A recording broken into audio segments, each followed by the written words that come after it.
ሚኒስትር ምክልኻልን ኣባላቱ ሙያዊ ስልጠና ሂቦም ሚኒስትር ምክልኻል ካብ ሓይሊ ባሕር ሓይሊ ኣየርን ዝተፈላለዩ ክፍልታትን ዝተዋፅኡ 175 ኣባላቱ ንሰለስተ ወርሒ ዝሃቦ ሙያዊ ስልጠና ብዓወት ዛዚሙ እቶም ሰልጠንቲ ብጋዜጠኝነት 29 ስእልን ቪድዮን 37 ግራፊክስ 59 ከምኡውን ብቴክኖሎጂ ኮምፒውተር 50 ክልስ ሓሳባውን ተግባራውን ትምህርቲ ቀሲሞም ኣብቲ ናይ መመረቕታ ስነ ስርዓት ሓለቃ ስታፍ ጀነራል ፊሊጶስ ወልደ ዮሃንስ እቶም ተመረቕቲ ዝቐሰምዎ ሓድሽ ሞያ ተጠቂሞም ታሪክ ኤርትራ ንመጻኢ ወለዶታት ብግቡእ ክስንዱ ተላብዮም እቶም ተመረቕቲ ብወገኖም ዝቐሰምዎ ፍልጠታ ምስናድ ንጥፈታት እቲ ሚኒስትር ንምትግባር ቃል ብምእታው ከምዚኦም ዝበሉ ናይ ዓቕሚ ምህናፅ መደባት ክቕፅሉ ፀዊዖም እዚ ከምዚሉ እንከሎ ዘባው ዳይሬክተር ውድብ ጥዕና ዓለምና ኣፍሪቃ ፕሮፌሰር መሐመድ ያዕቆብ ጃናቢ ኣብ ኤርትራ ወግዓዊ ዑደት ጀሚሮም ዘባው ዳይሬክተር ውድብ ጥዕና ዓለምና ኣፍሪቃ ፕሮፌሰር መሐመድ ያዕቆብ ጃናቢ ብ12 ሰነ 2026 ኣብ ኤርትራ ዘካይድዎ ወግዓዊ ዑደት ብወግዒ ጀሚሮም ኣብቲ ዘካይድዎ ዑደት ምስ ላዕለዎት ሓለፍቲ ሚኒስትርታት መንግስቲ ናይ ላዕለዋይ ደረጃ ርክባት ዘካየዱ ኮይኖም ንሃገራዊ መወከሲ ሆስፒታል ኦረታ እውን ተዓዚቦም ኣለዉ እዚ ምንቅስቃሳት እዚ ነቲ ኣብ መንጎ ኤርትራን ውድብ ጥዕና ዓለምን ዘሎ ድልድል ሽርክና ጉልህ ኮይኑ ህዝባዊ ጥዕና ንምስጓምን ስርዓተ ጥዕና ሃገር ንምሕያልን ዘሎ ቆራጽነት ዘረጋግጽ እዩ ኣብ ወደባዊት ከተማ ባጽዕ ዝተተኸላ ማሽናት በረድ ምህርቲ ዓሳ ንምዕባይ ኣበርክቶ ይገብራ ኣብ መጀመርታ ዋርሕ ናይ 2026 ኣብ ማያዊ ቁጠባ ተኮሮ ብዝተገበረ ጻዕሪ ምህርቲ ምግፋፍ ዓሳ ኤርትራ ዘመዝገበት ዕብየት ሳላ ዝተዋደደ መዝሓል በረድን ሓያል ጻዕርን ምዃኑ ተገሊጹ ኣብ መጀመርታ ዋርሕ ናይ ዘለናዮ ዓመት ኤርትራ 400,000 ቶን ዓሳ ክብረ ወሰን ከም ዝሓዘት ኣብ ዝሓለፈ መዓልታት ኣብ ዘርጋሕናዮ ዜና ሓቢርና ነርና እዚ ናይ 400,000 ቶን ምግፋፍ ዓሳ ምስ 2024 ክነጻጸርን ከሎ ብ73 ሚታዊት ዕብየት ከርኢ ከም ዝኽኣለ ምንጭታት ይሕብሩ እዚ ውፅኢት ሳላ ምግፋፍ ዓሳ ናብ ዘመናውነት ንምስግጋር ዝተገበረ ጻዕርን ንምዕቃውን መዝሓል በረድ ብዝተገበረ ወፍርን ምዃኑ ምስቲ ዓውዲ ቅርበት ዘለዎም ወገናት ይሕብሩ በረድ ኣብ ምዕቃብ ብቕዓት ዓሳ ልዑል ኣስተዋፅኦ ከም ዘለዎ ስነ ፍልጠታዊ መጽናዕትታት ዘረጋገፅዎ እዩ ቀረድ በረድ ከይሃለወ ብቕዓት ምህርቲ ዓሳ ክረጋገፅ ስለ ዘይኽእል ሚኒስትሪ ሃብቲ ባሕሪ ኤርትራ ካብ ነዊሕ እዋናት ሒዙ ኣብ ንጥፈታት ምግፋፍ ዓሳ ከጋጥም ፀንሐ ሕፅረት በብመድረኹ ንምቕላልን ንምፍዋስን ኣበርቲዑ ክፅዕር ከም ፀንሐ ዝተፈላለዩ ናይ ዜና ምንጭታት ክሕብርዎ ፀንሑ ኮይኖም ኣብ ዝቐረባ ዓመታት ኣብ ባጽዕ ክልተ ሓደስቲ ብኤሌክትሪክ ሰርሓ ማሽናት በረድ ብምትካል ንስራሕ ድልዋት ብምግባር ከዓ ዝተመዝጊቡ ዘሎ ብበዝሒ ምግፋፍ ዓሳ ክርከብ ከም ዝኽኣለቶም ምንጭታት ይሕብሩ ኣብ ሃገርና ኤርትራ ዝርከባ መራገፊ ዓሳ ዝግልገሉ ልምዳውያን ገፈፍቲ ዓሳ በቲ ኣብዚ ሕጂ እዋን ዝወሃብ ዘሎ በረድ ምስቲ ዝነበረ ሕፅረት ክርአ እንከሎ ዘተባብዕ ውፅኢትን ዕብየትን የርኢ ከም ዘሎ እቲ ብሚኒስትሪ ሃብቲ ባሕሪ ዝተዳለወ ዓምዲ ተወኪስ ዝወፀ ዜና ኣረዲዩ እቲ ጽሑፍ ወሲኹ ብሕጂ እውን ነዚ ጽላት ንምዕባይን ንምስሳይን ዝሰላሰሉ ዓበይቲ ስራሓት ከም ዘለዎ ይገልጽ እዚ ከምዚ ኢሉ እንከሎ ከም ኣካል ናይቲ ካብ 2019 ኣትሒዙ ሚኒስትሪ ሃብቲ ባሕሪ ምስ ፕሮጀክት ኣህጉራዊ ትካል ምትሕግጋዝ ጃፓን ጂካ ክግበር ፀንሐ ኮምሰረቱ ወፍሪ ልምዓት ባሕሪ ብፀሓይ ትሰርሕ ማሽን በረድ ኣብ ዙላ ንኡስ ዞባ ፎሮ ዞባ ሰሜናዊ ቀይሕ ባሕሪ ተተኺላ ኣገልግሎት ከም ትህብ ዘላ ተገሊጹ እዚ ኣብ ዙላ ተተኺላ ዘላ ማሽን በረድ ተፍርዮ በረድ ንምፍላጥ ዘድሊ ፈተነታት ተገይሩላ ብቕዓታ ተረጋጊጽ እዩ እዛ ማሽን በረድ ንኣብ ዙላ ዘለዎ ማሕበር ኣጋር ገፈፍቲ ዓሳ ፀንሐ ፀገማት ቀረብ በረድ ዓብይ መሰረት ክተምጽእ እምነት ተነቢሩላ ኣሎ مرح قبطي محصنتا يقرب إيجيبت توداي مغازين ኣብ ዘውጻት ሓበሬታ ፕሬዝደንት ሪፐብሊክ ግብጽ ዓብደልፋታሕ አልሲሲ ኣብ መንጎ ተፋሰስ ፈለግኒል ዝኾነ ሃገራት ምድግጋፍና ኣህጉራዊ ሕግን ጽቡቕ ጉርብትናን ክግበር ከም ዝተማሕፀነ ገሊጻ ፕሬዝደንት ሪፐብሊክ ግብጽ ዓብደልፋታሕ አልሲሲ ኣብቲ ምስ ፕሬዝደንት ዲሞክራሲያዊት ሪፐብሊክ ኮንጎ ፌሊክስ ሺስከዲ ኣብ ካይሮ ግብጽ ኣብ ዝገበሮ ርክብ እዩ ነዚ ዝተገለጸ ምሕጽንታ ኣቕሪቡ ክልቲኦም መራሕቲ ኣብቲ ዝገበርዎ ዘተ ኣብ መንጎ ተፋሰስ ኒል ዝኾነ ሃገራት ምትሕብባር ክህሉ ተዘራሪቦም ኣብቲ አጋጣሚ ፕሬዝደንት ግብጽን ስግራ ደባው ዝኾኑ ኣህጉራውያን ፈለጋት ንምምሕዳር ምልክቱ ዝወጽ ሕግ ክኽበር ጸቂጡ ከም ዝተዛረበ ኢጅፕት ቱዴይ መጋዜን ኣብ ዘውጻት ሓበሬታ ገሊጻ ፕሬዝደንት አልሲሲ ዘጋጣሚ ንኹለን ኣብ ተፋሰስ ኒል ዘርከባ ሃገራት ዝነብር ህዝቢ መልእኽቱ ከመሓላልፍ ከም ዝደሊ ብምሕባር ግብጽ ንኹሉ ኣብ ተፋሰስ ኒል ዝነብር ህዝቢ ክጭቡጦ ዝደልየ ሓበራዊ መኽሰብ ክረጋገጽ መትከላዊ ኣህጉራዊ ሕግን ጽቡቕ ጉርብትናን ክኽበር ከም ትድግፍ ገሊጹ ብተወሳኺ እውን ዝኾነ ሃገር ዝጎድእ ነገር ብምንጻግ ብናይ ሓባር ወፍሪ መኽሰባት ዕቤትን ነቲ ናይ ኩልና ምንጭ ህላወ ዝኾነ ናይ ሓባር ጸጋማይ ዘላቕ ምምሕዳር ክግበረሉ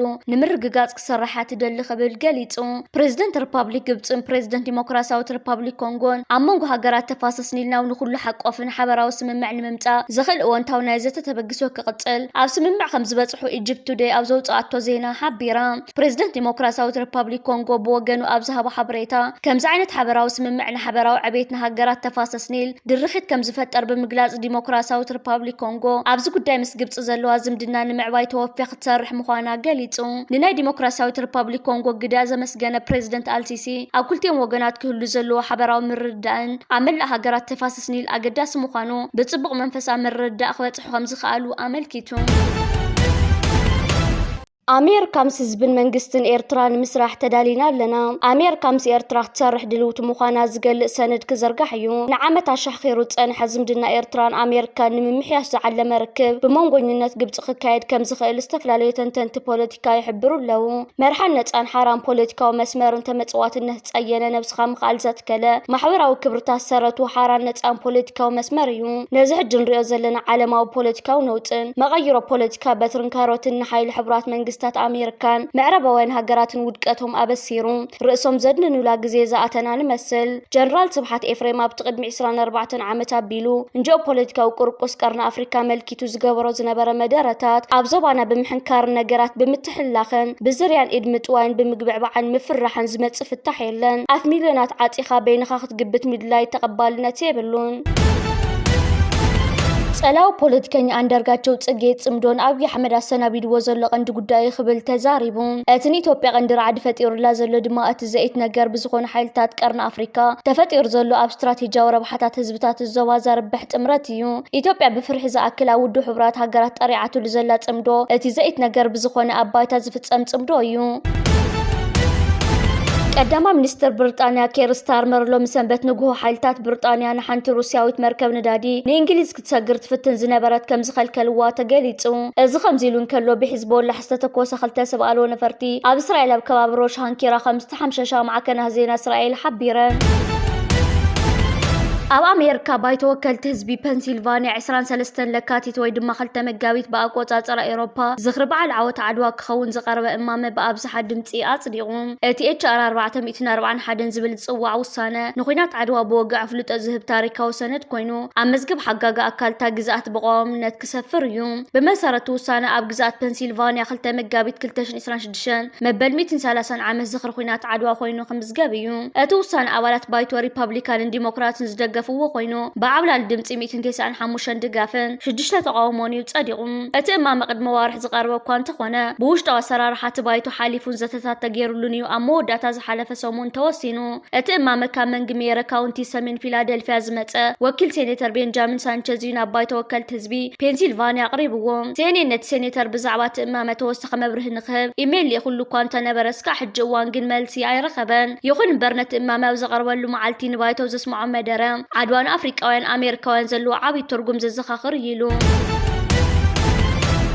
إيرترا توني نمرك قطوارنا عالمي زاربون حزب منجستن إيرترا بزحلف موال قالس زات ريو بزخون حيل زي السعارن زي ونن نرك قطوار ونينا مهلوا تفليتون أب عالم نسوك كف حزب زل الليل وفلي بحريا وسنة لبونا وقرص اللو حيلها قراتها بقطوا وتدراون تكنولوجيكاون بلجات رحخم زي مركوز منفسا وبقعة حزب آزي وسان روح مخانو أبو زحت متحفتي سنة حبرت سمناي بوليتيكات صحفات زركب حق أيون حزب إيرترا خبتم بصنعة بزي حلال مختن أب تاريك عالم بفلي بوتا زحازو أحزاب كوينو أزبهالتات زيواز بزمت زي كونا سام مسرحتي مرير برتا وتقادلو حزب إيرترا استهانت مختن معك أولو لاو نهز دلدلن كوينو أتفولين رقيقات صوار إيرترا زي غازي مربراب زي مدهالن زي محلالن كوينو إز درخو زبرخو دابايو زي مربراب مالتا وعلامة خات أنيعخا خامسنات طرح زي كونا أبقد مزخون يخون بدهون دحري شلب قلب زي مبالن نمتع عميت كامو قعازن يوم أزبهر زابت 3 عامتات زوصد قالتي نمسارة وعرسة وصانة دحيرو السعابة مختا علم زقرمة أمرات كنسار حقيلنا أيو حيلن بزحن على خبداتن بدهن عين التتصاو بزي قدس إيرتراوي أي ربربن إيرتراو نعلامو أحلي فيه بيفلت أني زبالة محورا مرخا بإر ميديا زقربت صحوف إيرتراو زي ربربنا تزحازو فتحاو حتو سلازا أمن اللون بصنع زغير بوليتيكا ومرقت سلازي بلوني كبل أفليتون بزخانت زي كالكيلونت زي سجر صغيرو تعويتو دمي قوات إيركب زي مدهال كالزا عبي منش حيلي ملالين فلنتن إيرتراو نتي زبالة حبريتا تسفا مقراط أمزقب كالات إيرتراو نت بوتا የብሉን ኢሉ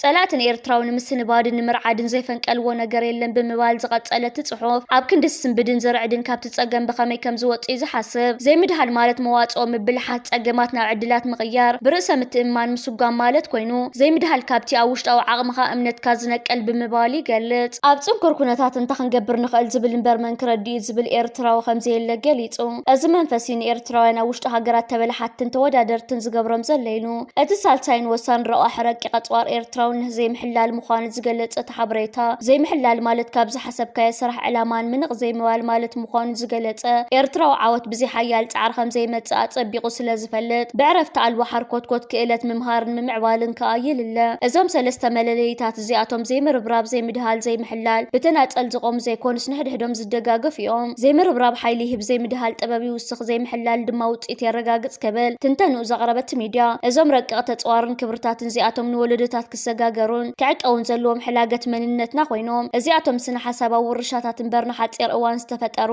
ተራ ስምዒታት ኣይኮኑን ድማ ክብል ገሊጹ ዋንነት ባሕሪ ኤርትራ ዝተረኽ ጽንጽዋይ 3000 ዓመት ኢትዮጵያ ዓሰብናተ እትብሎ ተረኻ ሕጋዊ ቁንዕነት ዘይብሉ ናይ 3000 ዓመት ዝተረኽ ጽንጽዋይ ምዃኑ ተሓቢሩ እቲ ዋንነት ናይ ቂሒ ባሕሪ ናይ 3000 ዓመት ኣፈ ታሪክ ኢትዮጵያ ድሕርታ ዝተሓለት መርከብ ብዝብል ኣርእስቲ ንንባብ ዝበቕዐ ጽሑፍ ኢትዮጵያ ብ1993 ንዓሰባይ ከሰረትን ዝብል መእተዊ ሓሳብ ድሕሪ ምጥቃም ዝኸሰረቶ ቦታ እቲ ብሕጊ ዘይምልከታ ብተፈጥሮኣዊ ኣገባብናታ ዘይኮነ ከምኡ እውን ኣብ ላዕላዊ ግዝኣት ሃገር ኢትዮጵያ ዘይነበረ ግዝያዊ ስፍራ ኣብ ገማግም ባሕሪ ብምባል ኣረዲዩ እቲ ጽሑፍ ቀጺሉ ነዊሕ ዓመታት ኣብ ኢትዮጵያ ስልጣን ዝሓዙ ተኸታተልቲ መንግስታት ናይ ኤርትራ ገማግም ባሕሪ ኣብ ስነ ጽውኦም ጠርዓኖምን ሃጸያዊ ባህግታቶምን ጠቕሊሎም ብምሓዝ ጠቕሊሎም ከም ዘቕረብዎ ድሕሪ ምግላጽ እቶም መንግስታት ናይ ኤርትራ ወደባት ዓሰብን ባጽዕን ተፈጥሮኣዊ ዋንነት ኢትዮጵያ ምዃኑ ክዛረቡ ከም ዝስማዕ ሓቢሩ እቲ ጽሑፍ ወሲኹ እዚ ዘረባ ወደባት ኤርትራ ንኢትዮጵያ የግልግሉ ከም ዝነበሩ ብምሕባር ላዕላውነት ኤርትራ ዘይቆንዕ ምዃኑ ብምርዳእ ኣብ ክንዲ ብሕጊ ታሪካዊ ድሕረ ባይታ ክኽበር ቅቡል ክኸውን ክጽውዑ ከም ዝስማዕ ገሊጹ እቲ ዋንነት ናይ ቂሒ ባሕሪ ናይ 3000 ዓመት ኣፈ ታሪክ ኢትዮጵያ ድሕርታ ዝተሓለት መርከብ ብዝብል ኣርእስቲ ንንባብ ዝበቕዐ ጽሑፍ መሰረት ናይቲ ኢትዮጵያውያን ብዛዕባ ዋንነት ባሕሪ ዘቕርብዎ ሓሳብ ካብ ጽንጽዋይ ዝብገስ ኮይኑ ኢትዮጵያን 3000 ዓመት ከም ዝነበረት ጌርካ ካብ ዝግለጽ ትረኻ ከም ዝብገስ ኣገንዚቡ እቲ ጽሑፍ እዚ ተደጋጋሚ ብኢትዮጵያውያን ክግለጽ ዝስማዕ ንገለ የውሃት ሓቂ ዝመስሎም ትረኻ ንናይ ኢትዮጵያ ታሪክ ሓዊስካን ታሪክ ኣፍሪቃ ከጽንዑ ብዝህከይ ሰባት ዝቐረበ ምጉት ምዃኑ ኣረዲዩ እቲ ጽሑፍ ንገለ ምድኻም መርትዖ ከም ዝመስሎም ብምብራ ኣብ ዘመናዊት ኢትዮጵያ ዘለዎ ህላወ ከመይ ከም ዝኾነ ብዘይ ምግላጽ እዛ ሎም ዘላ ኢትዮጵያዊ ነዊሕ ዘመናት ከይተቐየረት ምስ ጥንታዊ ስልጣኔ ቤተ ክርስቲያን ገዳማትን ንጉሳዊ ስርዓት ናይ ዞባ ብምትእስሳር ክገልጹ ከም ዝፍትኑ ኣረዲዩ እቲ ጽሑፍ ነዚ ናይ ኢትዮጵያ ተሓሳስባ ክገልጽ እንከሎ ስልጣኔ ምስ መንግስትነት ሃይማኖታዊ ቀጻልነት ምስ ፖለቲካዊ ልኡላውነት ሃጸያዊ ምስሊ ምስ ኣህጉራዊ ሕጊ ብምትሕዋስን ብምድብላቕን ከቕርብዎ ከም ዝረአ ኣብሪሁ እቲ ዋንነት ናይ ቂሒ ባሕሪ ናይ 3000 ዓመት ኣፈ ታሪክ ኢትዮጵያ ድሕርታ ዝተሓለት መርከብ ብዝብል ኣርእስቲ ንንባብ ዝበቕዐ ጽሑፍ ወሲኹ ዝሕጂ ዘመናዊት ኢትዮጵያ ትፍለጠሉ ፍሉጥን ግልጹን ግዝኣት ከምኡውን ማእከላይ መንግስትን ምስ ካልኦት ወደባት ዘለዋ ዝምድና ናይ ቀረባ እዋን ታሪክ ምዃኑ ብምብራ ህሉ ዶባታ ብጥንታውነት ዘይኮኑ ጸኒዑ ብወራሩ ዕላት ከምኡውን የ19 መጀመርታ 20 ክፍለ ዘመንን ዝተኻየዱ ዲፕሎማሳዊ ድርድራት ዝተመስረተ ምዃኑ ኣገንዚቡ እቲ ጽሑፍ ቀጺሉ ቀሊል ክቐርብ ዘለዎ ሕቶ ምዃኑ ብምባል ብሓቂ ኢትዮጵያ ንዓሰብን ባጽዕን ገማግም ባሕሪ ኤርትራ ብሓፈሻ ጥንታዊ ዋንነታ እንተኮይኑ ኣበይ ኣሎ ትመርትዖ ኣበይ ኣሎ ዝተገበረ ውዕላት እቲ ቀጸልቲ ዝነበሩ ምምሕዳራት ኣበይ ኣለዉ ፍሉጥ በዓል መዚ ኣበይ ኣሎ ኣህጉራዊ ተፈላጥነት ኣበይ ኣሎ ዝብል ሕቶ ብምቕራብ እቲ መልሲ ንጹር ይኹሉ የለን ክብል ሓሳቡ ኣቕሪቡ እቲ ጽሑፍ ወሲኹ ስኑድ መዝገባ ዘርኢ እንተሎ ናይ ኢትዮጵያ ህላወ ኣብ ቂሒ ባሕር ብኣስገዳድን ታሪካዊ ፍሉይነትን ዝመጸ ኢሉ እቲ ጽሑፍ ህላወ ኢትዮጵያ ኣብ ቂሒ ባሕር ጥንታዊ ላዕላውነት ዘይኮነ ኣብ 1952 ብዘይ ድሌት ህዝቢ ኤርትራ ምስ ኢትዮጵያ ብፌደሬሽን ክትቆረን ብውድብ ሕብራት ሃገራት ዝተስገደደን ድሒሩ ብሓይሊ ዝተሓለቐን ህላወ ምዃኑ ብምግላጽ ብረታዊ ቃልሲ ሓርነት ኤርትራ ድማ ኣብ 1991 ሕጋዊ ላዕላውነት ኤርትራን ህዝቢ ኤርትራን ከም ዘምለሰ ኣብሪሁ እቲ ዋንነት ናይ ቂሒ ባሕሪ ናይ 3000 ኣፈ ታሪክ ኢትዮጵያ ድሕርታ ዝተሓለት መርከብ ብዝብል ኣርእስቲ ንንባብ ዝበቕዐ ሰፊሕ ጽሑፍ ኣብ መወዳእታ ኢትዮጵያ ዓሰብ ወይ ቂሒ ባሕሪ ብኸመይ ከሲራቶ ዘይኮነ ክበሃል ዘለዎ ብዓንደ ርእሱ ብኸመይ ከፈለማ ሒዛቶ ነይራ ዝብል ሕቶ ፈለማ ክበሃል ከም ዘለዎ ገሊጹ እዚ ነጽንጽዋይ ሓሳብ ብምእላይ ከዓ ሕቶ ኢትዮጵያ ንቂሒ ባሕሪ እንታይ እዩ እንተኢልና ሕጋውነት ዘይብሉ ከምኡውን ታሪካዊ መሰል ዘይብሉ ሃጸያዊ ተረፍ መረፍ ብምባል ደምዲሙ ነዳዲ ጽዕነት መርከብ ወደብ ባጽዕ ተራጊፋ ናይ ኤርትራ ነዳዲ ጽዕነት ካብ ስዑድያ ከም ዝተበገሰ ዝተነገረላ ዓባይ መርከብ ኣብ ወደባዊት ከተማ ባጽዕ ከም ዝተራገፈት ተፈሊጡ ኣብ ወደባዊት ከተማ ባጽዕ ዝተራገፈ ነዳዲ ብሜሎዲ ዝተባሃለት መርከብ ተጻዒኑ ከም ዝመጸ ዝገልጹ ቶም ጸብጻባት ሓፈሻዊ ጽዕነታ መርከብ 160 ሜትሪክ ቶን ከም ዝኾነን ካብ ስዑድያ ተበጊሳ ብሰላም ናብ ባጽዕ ከም ዝበጽሐት ኣብ ማሕበራዊ ሚድያ ዝወጽእ ሓበሬታ ይገልጽ። ኩናት ማእኸላይ ምብራቕ ካብ ጅመር እንድሓር ዋጋ ነዳዲ ርእዮ ወሰኽ እኳ እንተምጸ ዝያዳ ቁጠባ ዓለማዊ ሓደጋ ክወድቕ ጀመረሉ ግና ምስ ምዕጻው ሆርሙዝ ኮይኑ ዋጋ ነዳዲ ናብ ዝለዓለ ጠርዙ በፂሑ ሃገራት ናብ ክዕድጋ ዘይኽእላሉ ደረጃ በፂሐን ኣለዋ። ኤርትራ ብዘለዋ ናይ ቀይሕ ባሕር መስመራት ተጠቒማ ቀረብ ነዳዲ ብቐጻሊ ክተውሕስ ምጽንሓ ዝፍለጥ ኮይኑ ምሳን ጸላሊት ጸንሐ ናይ ነዳዲ ስእነት ምምጻእ እዛ መርከብ ዕዙዝ ተራ ክጻወት ምዃኑ ተገሊጹ። ኣብ ዞባ ቀርኒ ኣፍሪካ ብፍላይ ድማ ኣብ ልዕሊ ኢትዮጵያ ከቢድ ጸቕጢ ፈጢሩ ዘሎ ምዕጻው ሆርሙዝ ዋጋታትን ቀረባትን ነዳዲ እዚ ዘሎ ዋጋን ቀረብ እንተዘይተፈቲሑ ዝበዝሐ ሃገራት ቀርኒ ኣፍሪቃ ብፍላይ ድማ ኢትዮጵያ ከቢድ ቁጠባዊ ቅልውላው ከስዕብ ምዃኑ ዝፍለጥ እዩ። እዚ ኣብ ወደባዊት ከተማ ባጽዕ ተራጊፉ ዘሎ ነዳዲ ኣብ ልዕሊ ኣእምሮ ህዝቢ ተፈጢሩ ጸንሐ ናይ ጸዓት ፍርሕን ምስ ኩናት ኢራን ብምትሕሓዝ ፈጢርዎ ጸንሐ ሻቁለትን ስግኣትን ክቕንጠጥ ልዑል ተስፋ ከም ዘለዎ ትጽቢት ይግበር ኣሎ።